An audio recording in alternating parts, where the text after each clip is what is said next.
que voy a contar me ocurrió hace casi 10 años, y aunque desde entonces he intentado olvidarlo, hay noches, especialmente cuando la bruma se arrastra por las calles de mi ciudad, en que vuelvo a escuchar los pasos, esos pasos blandos y lentos que no hacen eco, como si la tierra misma evitara delatarlos.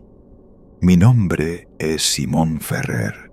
Nací en Madrid y en esa época tenía 27 años. Me dedicaba al diseño gráfico freelance, lo cual me permitía trabajar desde cualquier sitio. Fue justo esa libertad la que me llevó a aceptar la invitación de mi excompañera de universidad, Clara, para pasar unos días en su pueblo del norte, un sitio que ni siquiera salía bien marcado en Google Maps, metido en un valle entre montañas cubiertas de pinos.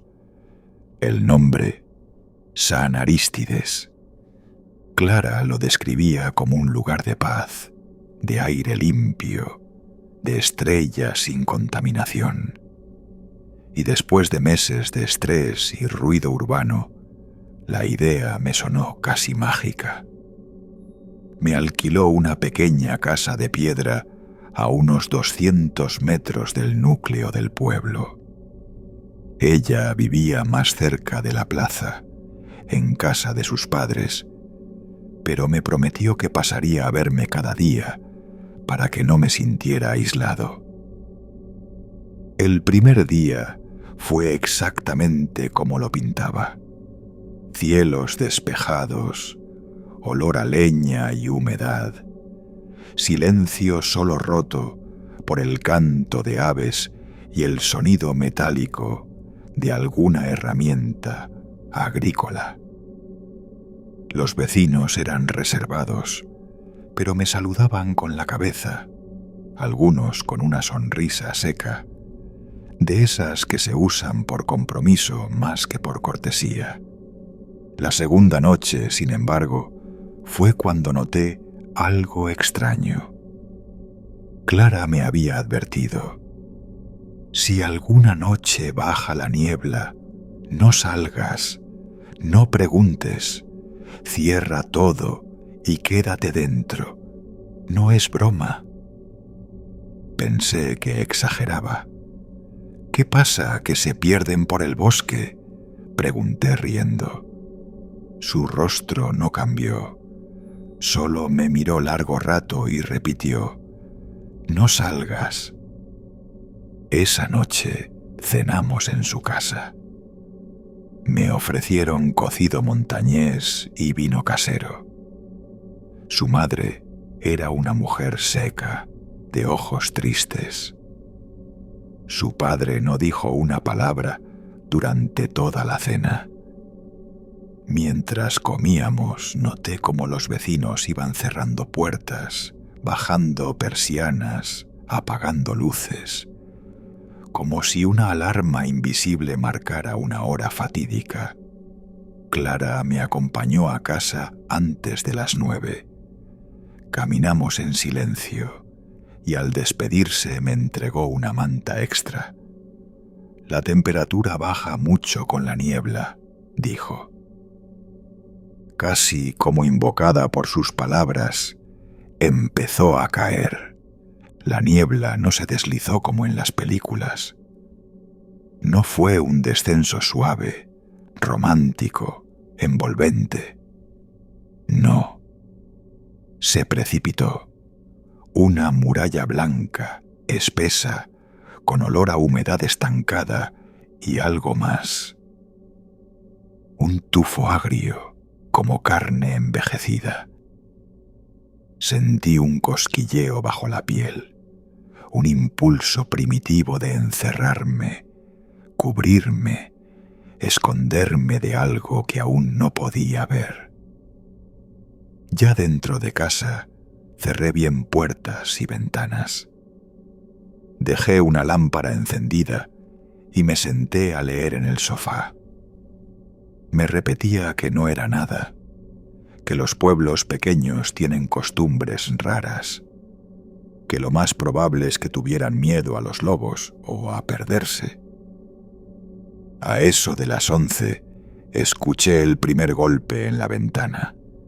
Fue un golpecito, leve, rítmico, no como de puño, sino algo más extraño, como si alguien pasara una uña larga sobre el cristal.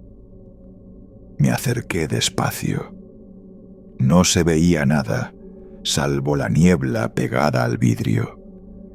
Iba a retirarme cuando una figura emergió de golpe, como si hubiese estado ahí todo el tiempo, inmóvil, a medio metro. No era un humano. Su silueta lo negaba. Alto, más de 2 metros, con extremidades delgadas y alargadas, cuello demasiado largo, cabeza ladeada como si escuchara algo del otro lado. No tenía rostro, o al menos no uno que pudiera distinguir. Solo unas cavidades oscuras donde deberían ir los ojos y una línea delgada en el lugar de la boca, si es que era una boca. No reaccioné, me congelé. La figura no se movía, no golpeaba, solo estaba ahí, y después, sin más, se desvaneció entre la niebla. Pasaron varios minutos antes de que pudiera respirar con normalidad. Me fui a la cama sin apagar la luz. A la mañana siguiente, todo parecía normal. Sol radiante, pájaros, olor a pan recién hecho. Clara me esperaba en la puerta. No preguntó cómo dormí. Solo dijo: «No les abras, aunque pidan ayuda, aunque parezcan humanos, no son». Esa tarde, curioseando en el pequeño mercado, intenté sacar el tema con una mujer que vendía quesos. Le pregunté, medio en broma, si había muchas leyendas por la zona. La mujer bajó la mirada y murmuró: «No leyendas, acuerdos». Luego se marchó sin más. Con cada noche que pasaba, la niebla bajaba un poco más temprano. Cada vez era más espesa, más opresiva, y las figuras aparecían siempre, siempre en silencio, observando. Nunca intentaban entrar, solo se quedaban ahí. A veces eran 2, a veces más. Una noche llegué a contar 6. No se movían como nosotros, no tenían ritmo ni balanceo. Estaban de pie como muñecos sostenidos por hilos invisibles. Cuando caminaban, no hacían ruido. Y lo peor, no proyectaban sombra bajo la luz. Una noche lo vi claramente. Una de esas figuras adoptó la apariencia de un niño. Golpeó la puerta, llorando. Decía que se había perdido, que su madre estaba herida, que necesitaba ayuda. Su voz era perfecta, humana, quebrada. Pero Clara ya me lo había advertido. Imitan, lo hacen muy bien, no son lo que ves. Me mantuve firme, no abrí. El llanto duró toda la noche. Lo que me inquietaba más era que nadie en el pueblo hablaba de ellos, ni siquiera entre ellos. Todos sabían, todos cerraban sus casas, pero nadie daba explicaciones. Hasta que una mañana, Clara me llevó al cementerio. No dijo por qué. Solo caminó delante de mí, en silencio.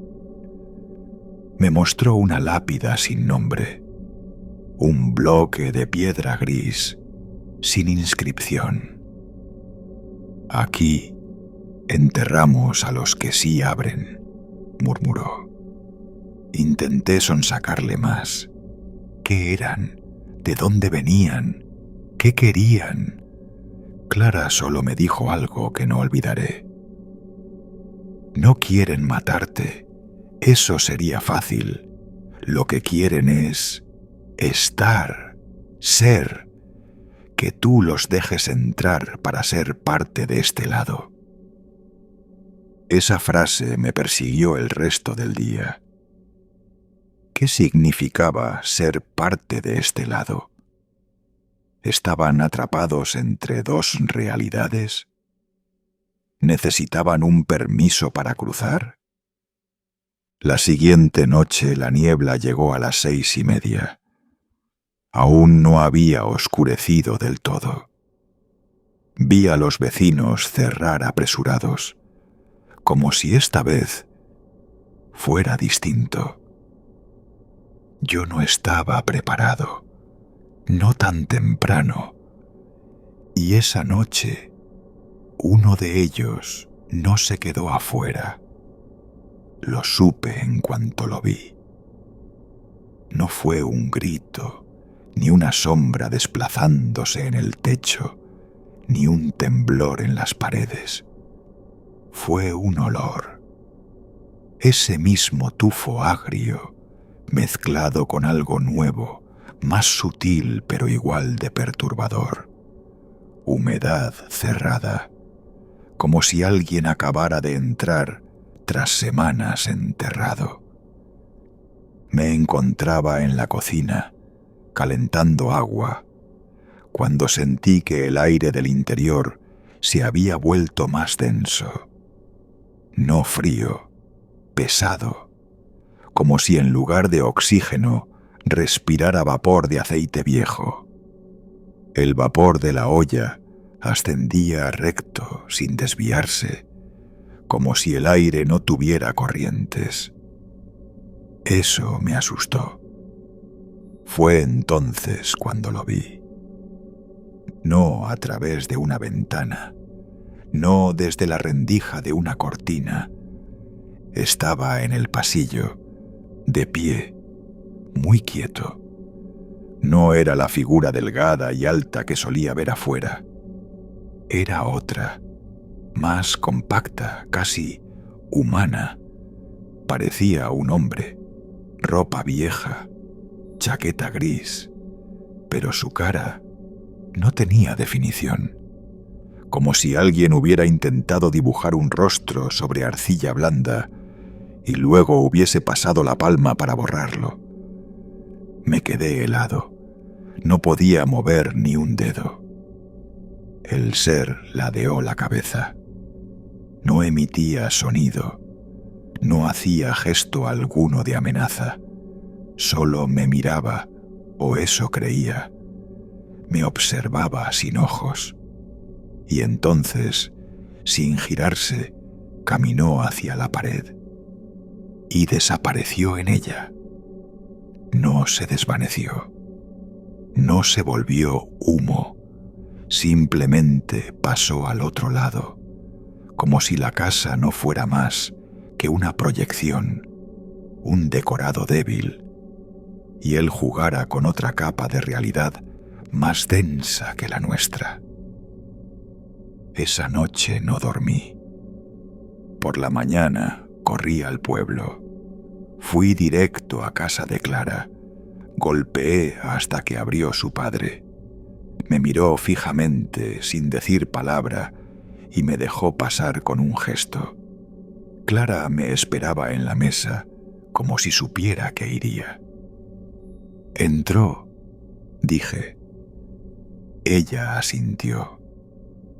«Eso no debió pasar. No pueden entrar si no se les deja». No le abrí. Dije. «¿Estabas solo?» «Sí». Clara bajó la mirada, como si esa respuesta fuera la confirmación de algo que temía.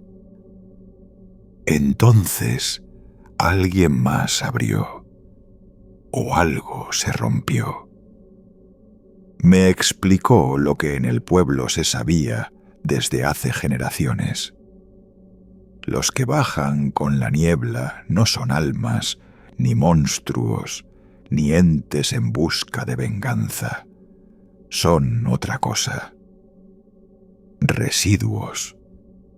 Fragmentos de algo que existió antes del hombre, antes del lenguaje. Son imitadores, sombras que buscan presencia. Y solo pueden acceder si se abre la puerta. De alguna manera. Hay muchas formas de dejar entrar, me dijo Clara. A veces basta con una palabra dicha en voz alta, con responderles. A veces ni eso. Si ya estás herido por dentro, si hay grietas, ellos lo saben. Encuentran su camino.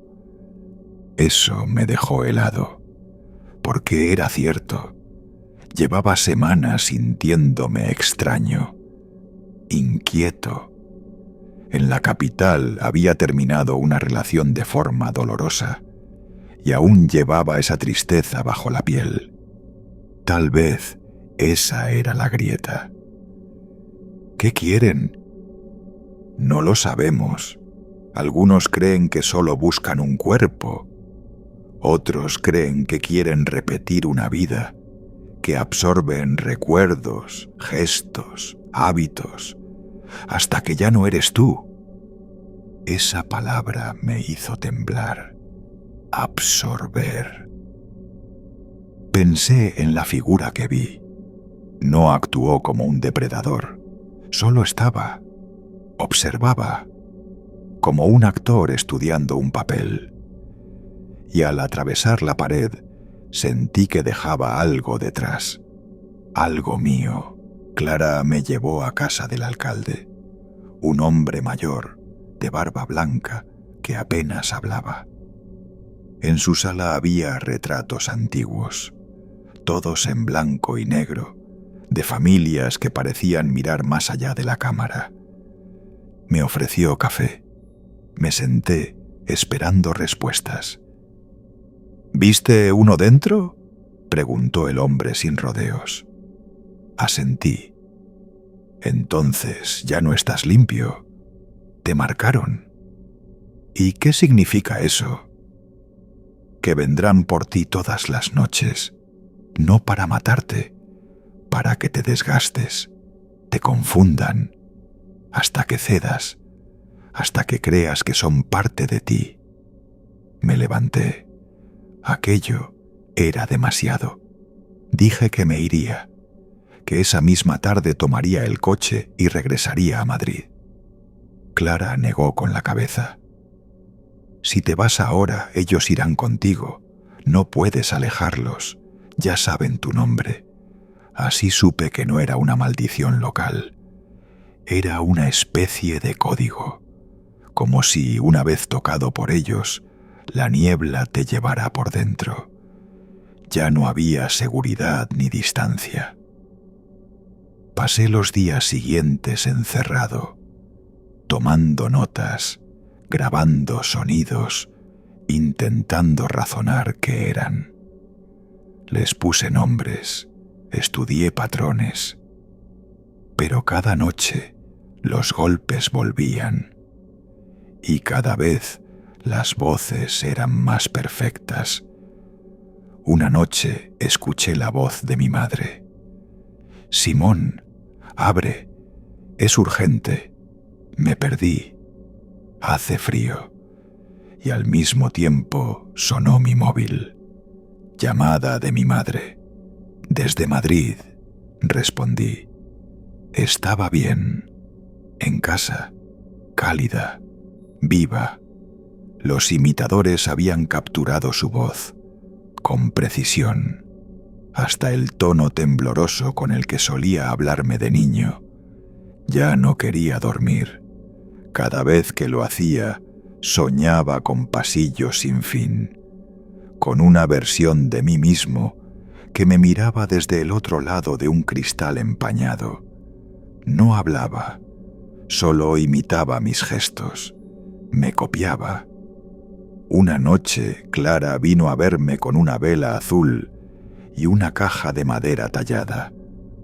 Me dijo que en su familia eso se usaba cuando alguien estaba al borde, que la vela mantenía el límite, que la caja debía guardarse cerrada. Bajo ningún concepto debía abrirla mientras los imitadores estuvieran cerca. No pregunté por qué.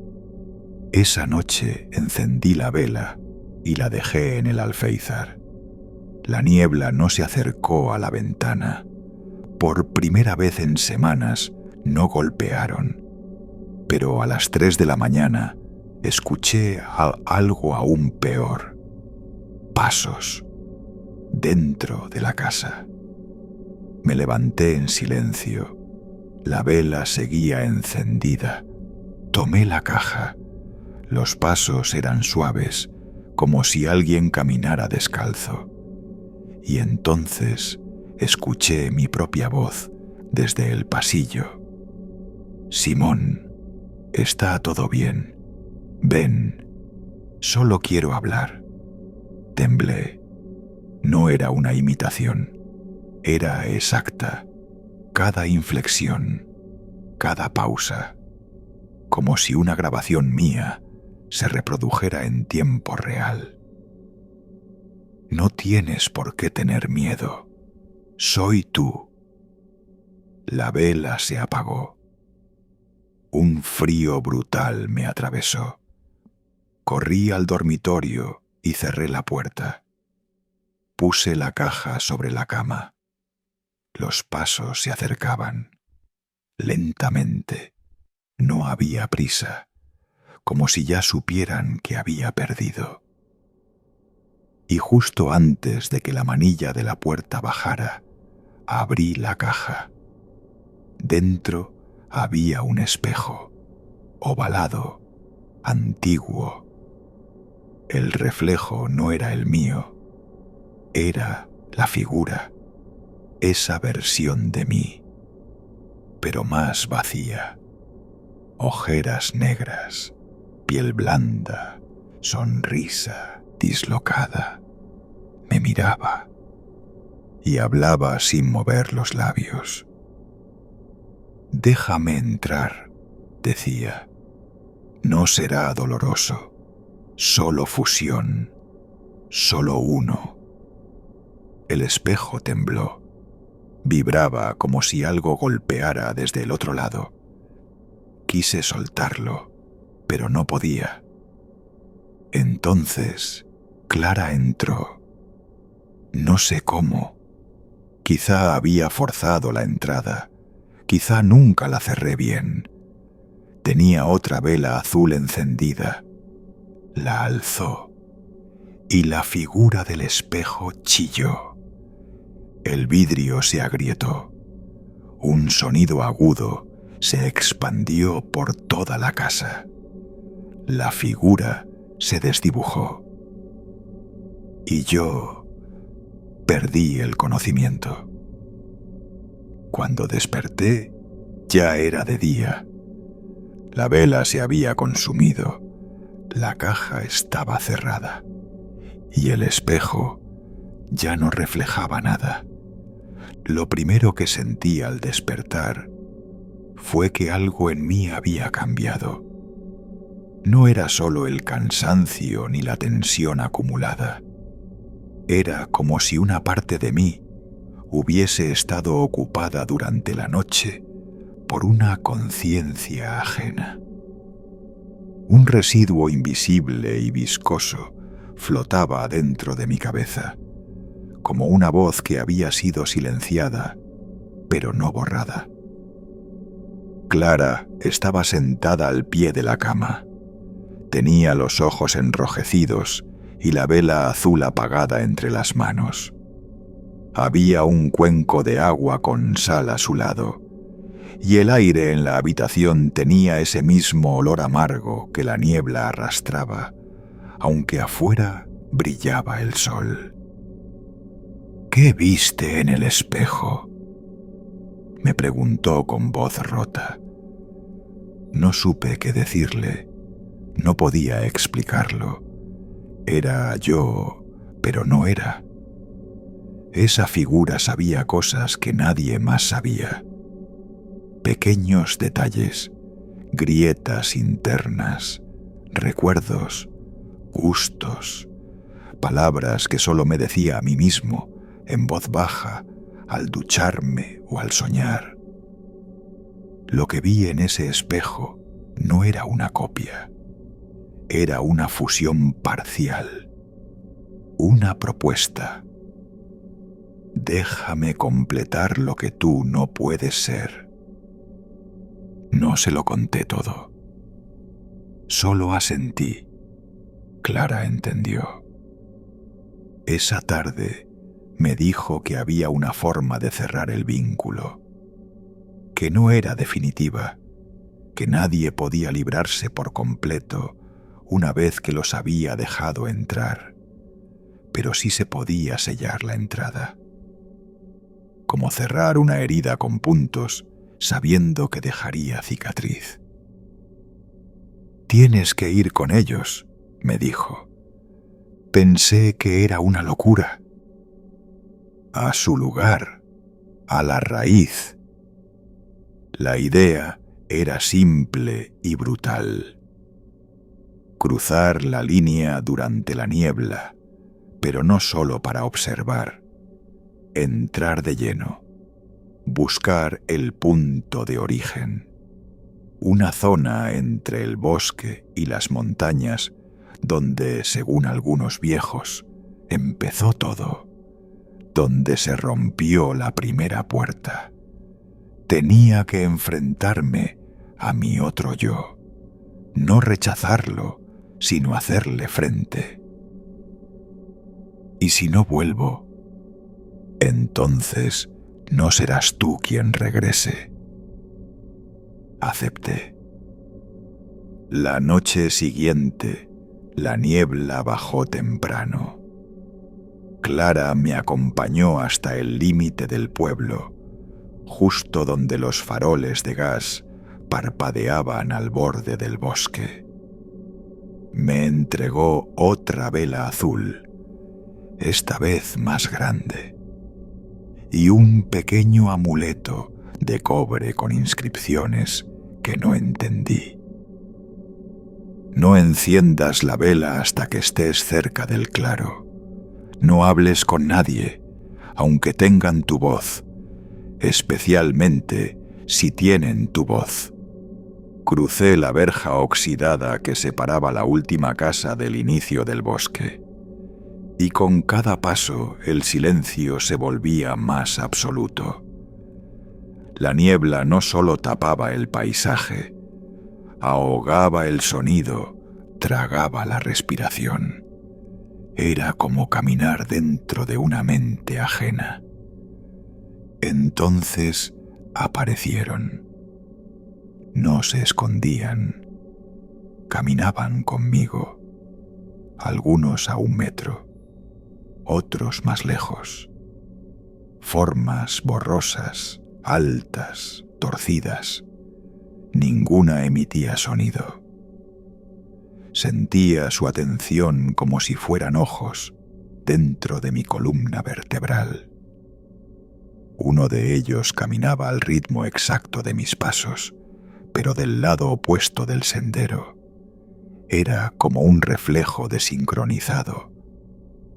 Después de 1 hora, llegué al claro. Un espacio circular sin árboles, cubierto de musgo negro. En el centro, un pozo sin brocal, solo un hueco de oscuridad pura. Era evidente, era eso. Encendí la vela. Los seres se detuvieron en seco, retrocedieron un paso, todos menos uno. Mi doble, Era yo, mis ropas, mis gestos, mi forma de respirar.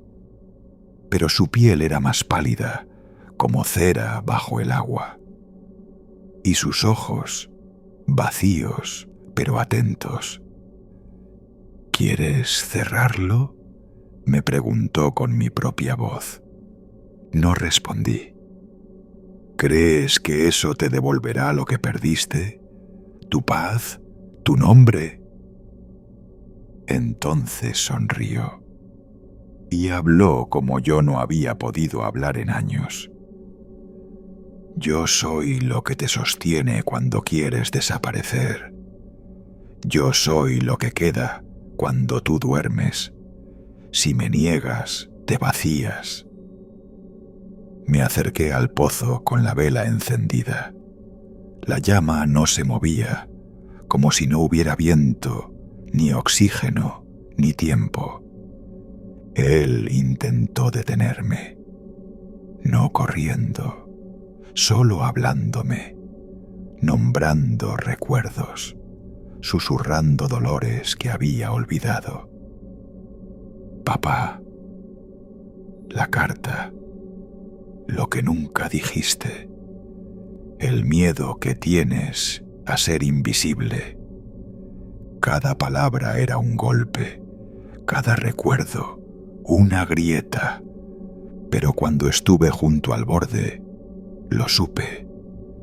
Ellos no quieren matarte, quieren quedarse contigo, habitarte. Son los restos de todo lo que no resolviste. Deseos no cumplidos, rencores tragados, voces calladas, y cuanto más los niegas, más poder les das. Me senté frente al pozo y con la vela en la mano miré a mi otro yo a los ojos. No voy a dejarte entrar, dije. Entonces vivirás conmigo. Prefiero vivir conmigo que vivir siendo tú. Y arrojé la vela encendida al fondo del pozo. No hubo explosión, ni gritos, solo un sonido profundo, como una respiración contenida durante siglos que al fin se soltaba. La niebla comenzó a retroceder, lenta, como arrancada de la tierra a la fuerza, y las figuras se desvanecieron una a una. Algunas gritaban sin sonido, otras simplemente se diluían en el aire. Mi doble fue el último. No me atacó, solo me miró con una mezcla de lástima y resignación. Volveré cuando olvides, susurró. Y desapareció. Regresé al pueblo al amanecer. Clara me esperaba en el umbral de su casa, como si hubiera estado allí toda la noche. No dijo nada, me abrazó. Y entendí que todo el pueblo, en algún momento, había hecho ese mismo viaje. Los días siguientes fueron silenciosos. La niebla seguía bajando, pero más tenue, como si ya no buscara cuerpos, sino memoria. Y aunque cerraba puertas y apagaba luces como todos los demás, ya no lo hacía por miedo, sino por respeto. Nunca volví a ver a Clara, ni al pueblo. Me fui una madrugada, cuando la niebla dormía. Y desde entonces hay días, sobre todo en invierno, en que despierto con una ligera humedad en las manos, con el vaho pegado al cristal de mi ventana, y juro que del otro lado una sombra me observa, no para entrar, solo para recordarme que sigue ahí, esperando que con el tiempo yo vuelva a olvidar.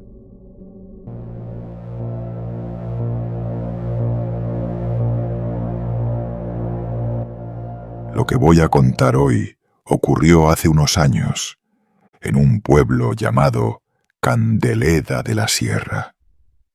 Un pueblo pequeño, escondido entre encinas, con casas bajas, tejados inclinados y chimeneas que siempre humean, incluso en verano. Candeleda aparece en los mapas, sí, pero como una mancha borrosa, una coordenada sin detalles, una localización sin contenido. Los coches pasan de largo, los excursionistas lo saltan. Y en los foros de senderismo se dice que allí no hay nada que ver. Pero no es cierto, porque en Candeleda hay una verja de hierro oxidado, que atraviesa el bosque de norte a sur como una cicatriz mal cerrada. Tiene más de 100 metros de largo y nadie recuerda haberla visto construir. No hay cimientos, no hay señales oficiales, solo una hilera de barrotes curvados y en el centro una única puerta, siempre cerrada, no con candado, ni con cadena, sino con una especie de alambre trenzado que parece crecer de la propia verja.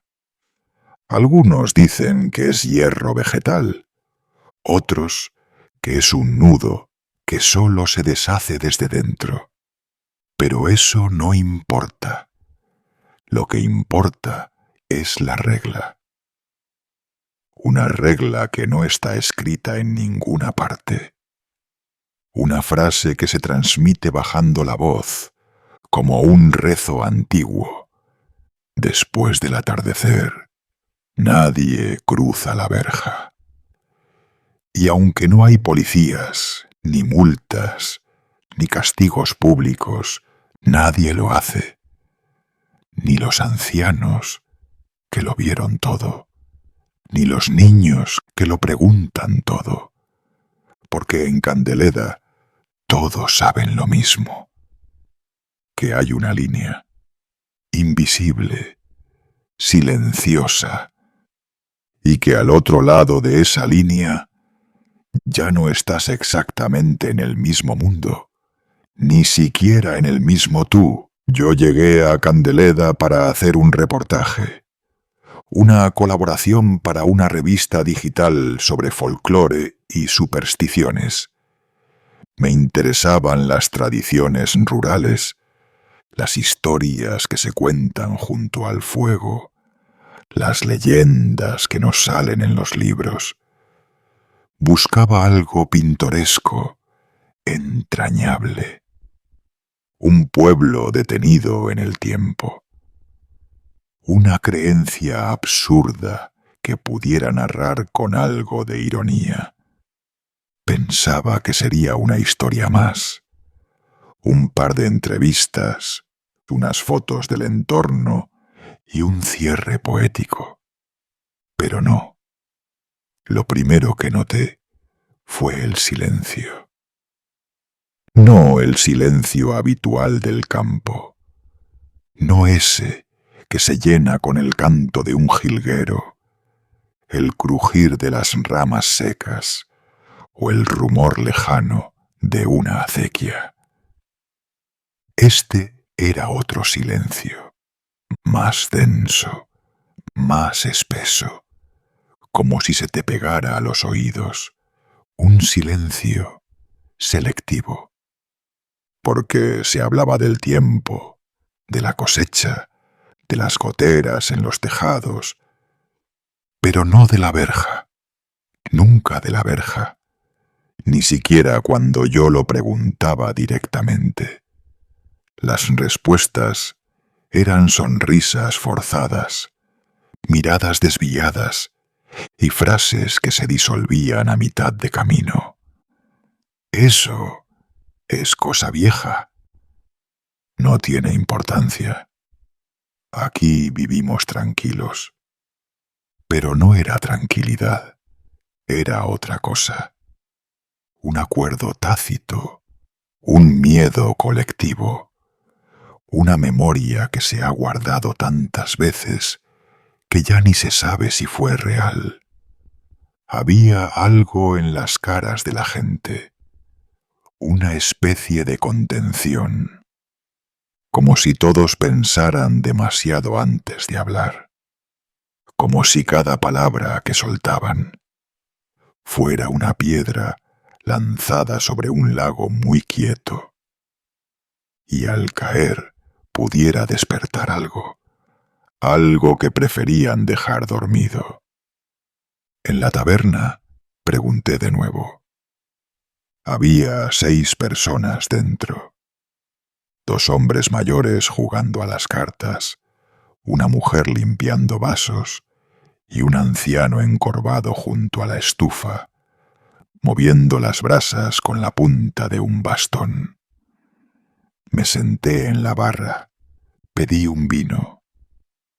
El camarero era un tipo delgado, de ojos claros y manos curtidas. Me sirvió sin decir nada. Solo cuando me oyó encender la grabadora, alzó una ceja. ¿De la capital?, preguntó. Asentí. Estoy haciendo un reportaje sobre pueblos con tradiciones raras. Y bueno, tiene su propia línea invisible. Me miró con calma. Después bajó la voz.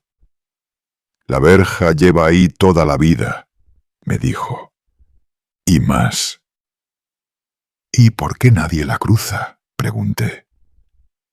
Él se encogió de hombros, como si fuera una pregunta sin sentido. Como si preguntar eso fuera como preguntar por qué no se toca el fuego. Porque nadie quiere quedarse del otro lado. Bebí un sorbo. El vino era fuerte, áspero, con un regusto metálico. ¿Pero qué hay al otro lado? No respondió.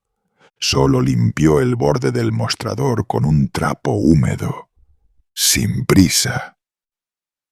¿Alguna vez alguien lo ha hecho?, insistí. El hombre se detuvo. Apretó el trapo entre los dedos y dijo casi en un susurro: La verja se abre sola, cuando quiere.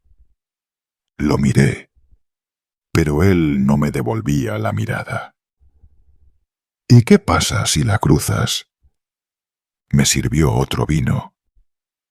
Entonces ya no eres tú el que vuelve. No supe si era una advertencia o un chiste, pero su tono no dejaba espacio a la ironía. No quise insistir, no porque me diera miedo ofenderlo, sino porque por un momento sentí que algo en el fondo del local me observaba. Una presencia sin forma, sin rostro. Solo una atención quieta, como la de un animal que aún no decide si cazar o esperar. Apagué la grabadora y no volví a hablar de la verja en toda la noche. Me alojé en una casa de piedra, justo al borde del bosque. Era una construcción antigua, con muros gruesos y vigas de madera que crujían cada vez que el viento soplaba.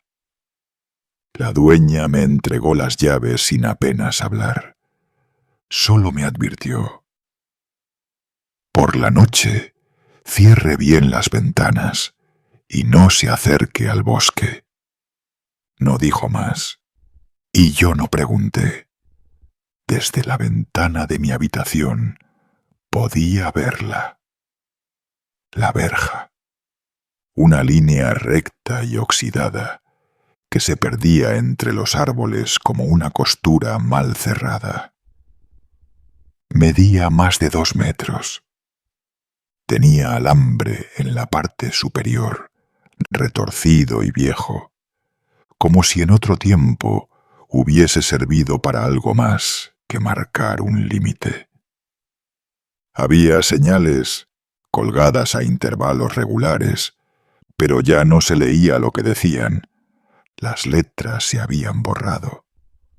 O quizá habían sido borradas a propósito. Pasé varias noches mirándola desde la cama. Encendía una vela, abría el cuaderno y anotaba lo que veía. Nada, eso veía. Nada, porque la verja nunca cambiaba, nunca vibraba con el viento, nunca brillaba con el rocío. Era como si estuviera allí sin estarlo, como si no perteneciera del todo al paisaje. Una noche no aguanté más. Cogí la linterna, me puse una chaqueta y bajé al bosque. El aire olía a tierra húmeda y a madera podrida. El tipo de olor que anuncia hongos, raíces rotas y animales que huyen antes de que los veas. Avancé por un sendero estrecho, cubierto de hojas. La linterna iluminaba solo unos metros por delante. Todo lo demás era sombra. Llegué a la verja. Me detuve, respiré hondo. El suelo justo antes de la verja era normal. Barro, hojas secas, ramas, algún caracol dormido. Pero al otro lado había algo raro. No sabría explicarlo. Nada se movía. Ni una rama, ni un grillo, ni un soplo de aire. Todo estaba demasiado quieto. No era silencio. Era una suspensión. Como si el tiempo, al cruzar esa línea, dejara de avanzar. Como si la naturaleza hubiese decidido contener la respiración. Apunté con la linterna al interior del bosque, más allá de la verja, y ahí fue cuando lo noté. Las sombras no se comportaban como deberían. No seguían la dirección de la luz. Una rama proyectaba sombra hacia el norte, otra hacia el este, y una hoja caía sin hacer sombra en absoluto. Tragué saliva. La linterna parpadeó. Por un segundo vi algo más allá. No sé qué era. Una figura. No tenía forma definida, solo un bulto oscuro, estático, en medio de los árboles. La linterna se apagó. Tardó unos segundos en volver. Cuando volvió, ya no había nada. Pero el aire del otro lado ya no era igual. Olía diferente, como sangre seca, sin correr, pero con cada músculo tenso. Cerré la puerta de la casa con doble vuelta. Bajé las persianas. Esa noche no dormí, y al amanecer fui a mirar por la ventana. La verja seguía ahí, inmutable, pero a 1 metro de ella, en mi lado, algo, había dibujado una línea en la tierra, una línea curva, como una media luna, hecha con ceniza. Esa noche soñé con una figura, alta, sin rostro, de pie junto a la verja. Y del otro lado, un campo vacío, y una cuerda colgando. Al despertar tenía la marca de una cuerda en el tobillo. Pensé que había dormido enredado en las sábanas. El segundo día conocí a Mauro. Era el encargado de mantenimiento del ayuntamiento. Un hombre callado, pero amable. Le pregunté por la verja. «Ni se te ocurra tocarla», me dijo. «¿Y si cruzo? No volverás igual». «¿Qué significa eso?» «Significa lo que has entendido, un zumbido bajo, no de insectos. Era como un canto grave». Me acerqué de nuevo a la verja. Pasaban unos minutos de las 10. Del otro lado, una figura caminaba, lenta. La linterna parpadeó, y al encenderse de nuevo, la figura había desaparecido. Volví a la casa, pero ya no podía dormir. Al día siguiente, fui al archivo del ayuntamiento. Busqué planos antiguos, registros, nada. La verja no aparecía en los documentos. Ni una línea, ni una anotación, como si la tierra más allá no existiera o no debiera existir. Pregunté a los niños del colegio. Uno, con gafas torcidas y un chándal demasiado grande, dijo: «Dicen que del otro lado viven los que se fueron». «¿Cómo que se fueron?», le pregunté. «Los que cruzaron», y añadió bajando la voz. «Pero vuelven distintos». Esa palabra se me quedó grabada. Distintos. «¿Qué quieres decir con distintos?», insistí. El niño dudó. Miró a los otros, como pidiendo permiso. Luego se encogió de hombros y murmuró: «Ya no hablan igual». Otro, más pequeño, intervino: «Y caminan raro, como si tuvieran los huesos mal puestos». «Mi primo vio a uno», dijo una niña pelirroja, con trenzas mal hechas. «Lo vio desde la ventana. Se parecía a su madre. Pero no era ella». «¿Y cómo lo supo?», pregunté. «Porque la madre estaba durmiendo al lado suyo», respondió. «Y la cosa de fuera no paraba de mirarlos». Los demás asintieron, como si todos conocieran historias similares. «A veces vuelven solo por una noche», añadió el del chándal grande. «Se quedan quietos, mirando desde la verja. No hacen nada, solo esperan». «¿Esperan qué?». Silencio. Y entonces, el más callado del grupo, un chico alto con cicatrices en los nudillos, dijo: «Esperan que alguien les abra, porque solos no pueden cruzar». Me quedé sin palabras, porque por primera vez desde que había llegado al pueblo, noté que no era el único que tenía miedo. Esa noche decidí cruzar. Solo unos pasos, solo para ver. Tenía una linterna potente, nueva, de esas que alumbran más de 100 metros. Respiré hondo antes de saltar. La verja crujió al rozarla. No había alambre de espino, pero los hierros estaban tan oxidados que sentí que me manchaban la piel solo con tocarlos. Al otro lado, el suelo era distinto, más frío. La tierra estaba suelta, como si nunca hubiera sido pisada. más oscura, casi negra y húmeda, aunque no había llovido. El aire tenía otro peso, más denso, más quieto, y un olor extraño lo llenaba todo, como flores secas, a hierro. Apunté con la linterna hacia el bosque.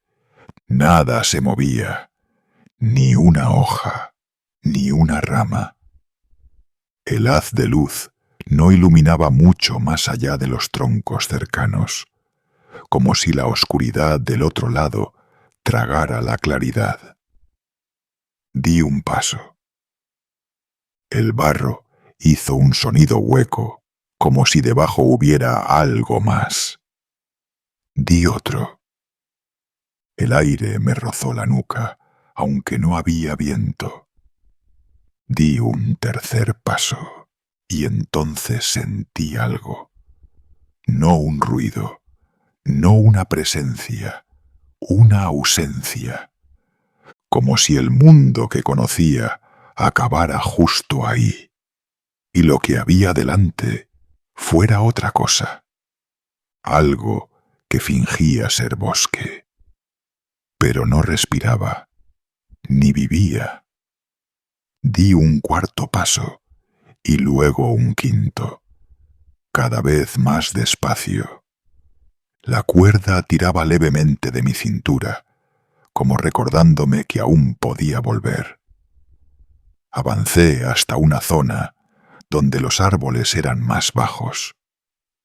La linterna parpadeó, solo una vez, pero el destello bastó para revelar algo entre los troncos.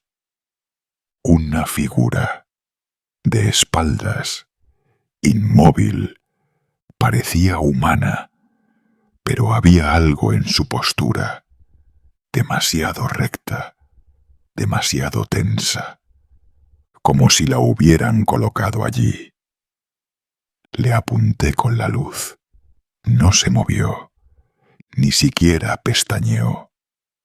Entonces giró la cabeza y vi su rostro. Era el mío, no una semejanza, no una ilusión. Era mi cara, pero con los ojos vacíos y la boca cosida con hilo negro.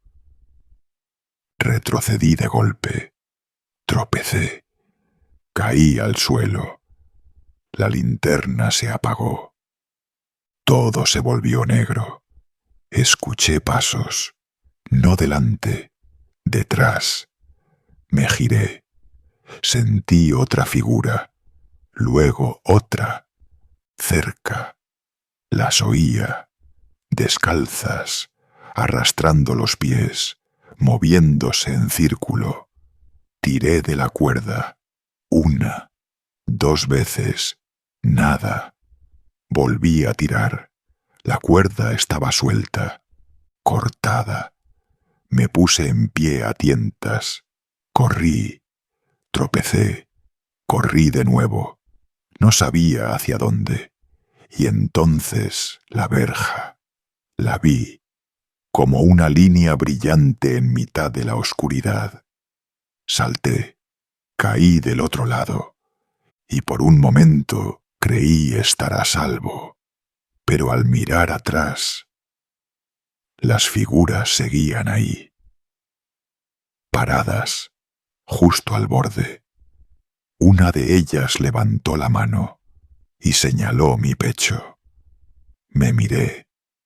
Tenía algo sujeto a la camisa, una cuerda, pero no era la mía, era otra, más fina, negra.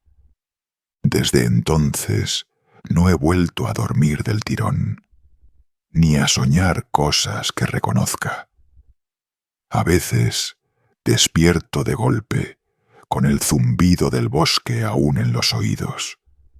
No hay grillos, no hay viento, solo esa vibración sorda, como si algo respirara muy despacio, muy cerca. Volví a la ciudad.